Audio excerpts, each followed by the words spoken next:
আপনারা যারা কলকাতার স্টাইলের বিরিয়ানি খেতে পছন্দ করেন কিন্তু বানাতে গিয়ে সেরকম হচ্ছে না, তাদের জন্য আজকের এই ভিডিওটা খুব সহজে আর স্টেপ বাই স্টেপ আজকে আপনাদের বিরিয়ানি বানিয়ে দেখাবো। প্রথমেই আমরা একটা বিরিয়ানি মশলা বানিয়ে নেব। তার জন্য নিতে হবে দারচিনি, লবঙ্গ, এলাচ, শাহজিরে, গোটা ধনে, মৌরি, একটা বড় এলাচ আর জাবিত্রী। এবার এগুলোকে হালকা করে ভেজে নিতে হবে আর তারপর ঠান্ডা হয়ে গেলে মিক্সিতে গুঁড়িয়ে নিলেই রেডি হয়ে যাবে বিরিয়ানি মশলা। আমি এখানে 1 কেজি বিরিয়ানি চাল নিয়েছি আর এটাকে ভালো করে ধুয়ে 1 ঘন্টার জন্য ভিজিয়ে রেখেছি। এখানে আছে 1.5 কেজি মাটন, এটাকে ভালো করে ধুয়ে 1 ঘন্টার জন্য নুন আর হলুদ দিয়ে ম্যারিনেট করে রাখা হয়েছে। আমি বিরিয়ানির জন্য নিয়েছি 4টে বড় আলু। মাটনটাকে ম্যারিনেট করার জন্য আদা, রসুন আর কাঁচা লঙ্কার একটা পেস্ট বানিয়ে নিয়েছি আর আগে থেকেই দুধের সাথে কেশরটা কিন্তু ভিজিয়ে রেখেছি। পেঁয়াজের ব্যারিস্তা করার জন্য এখানে 5টা বড় দেখে পেঁয়াজ নিয়েছি আর এগুলোকে খুবই পাতলা পাতলা করে কেটেছি যাতে পেঁয়াজ ভাজতে খুব অল্প সময় লাগে। আর এর মধ্যে একটু নুন দিয়ে দিয়েছিলাম, আরো তাড়াতাড়ি ভাজা হয়ে গেছে। এটা কিন্তু ব্রাউন কালার হয়ে গেছে আর আমাদের রেডি হয়ে গেছে ব্যারিস্তা। এবার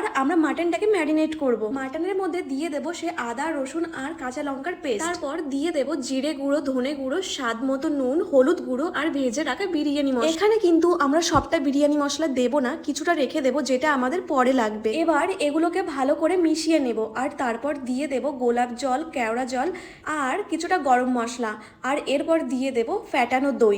এখানে 100 গ্রামের মতো দই আছে। এবার এগুলোকে ভালো করে মেখে নেব আর তারপর দিয়ে দেবো একটু সর্ষের তেল। এবার এটাকে আমরা 1 ঘন্টার জন্য রেখে দেবো। আপনারা চাইলে টাইমটা কম বেশি করতেই পারেন। এবার আমরা ভাতটা বানিয়ে নেব। জল গরম হয়ে গেলে ওর মধ্যে কয়েকটা তেজপাতা দিয়ে দিয়েছি আর গোটা মশলা। তারপর দিয়ে দিয়েছি একটু তেল আর একটু ভিনিগার। এবার জলটা ফুটতে শুরু করলেই এর মধ্যে দিয়ে দেব ধুয়ে রাখা চালগুলো দেওয়া হলে তারপর ঢেকে দেব।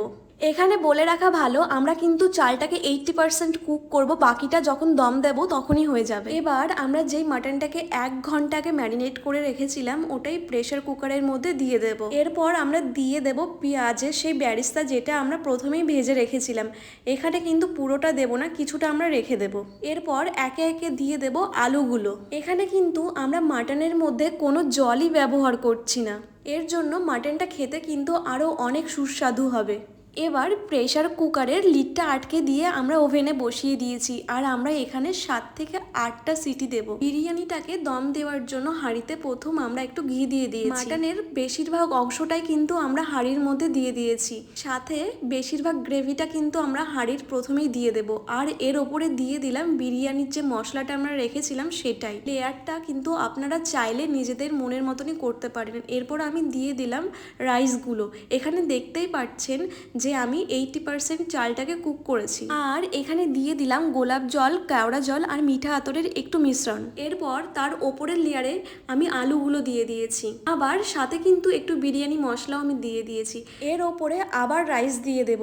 এবার একটু বেশি করেই দেব। রাইসগুলোকে কিন্তু হাঁড়ির চারপাশে সমানভাবে ছড়িয়ে দিতে হবে। এবার এর ওপরেই দিয়ে দেব দুধ আর কেশর যেটা ভিজিয়ে রেখেছিলাম তার কিছুটা। এর ওপর আর বাকি যে রাইসটা সেটা দিয়ে দেব আর দিয়ে দেব মাটনের যে বাকি অংশটা ছিল সেটাই। আর এর ওপরে দিয়ে দিয়েছি বিরিয়ানির মশলা আর কেশর ভেজানো দুধটা। তোমরা চাইলেই কিন্তু এর ওপর ঘি দিতে পারো, ঘিটা আমি স্কিপ করেছি, পার্সোনালি আমার পছন্দ না সেই কারণে। এবার আমি হাঁড়িটাকে কিন্তু ভালো করে ফয়েল পেপার দিয়ে মুড়ে দিয়েছিলাম আর 20 মিনিটের জন্য আমি দমে বসিয়েছিলাম। আমাদের বিরিয়ানি কিন্তু রেডি হয়ে গেছে।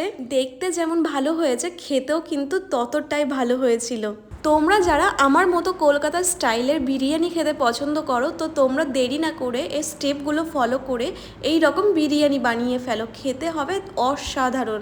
এখানে কিন্তু আলু, মাটন আর রাইস পারফেক্টলি কুক হয়েছে, তো তোমরাও দেরি না করে বাড়িতে বানিয়ে ফেলো বিরিয়ানি।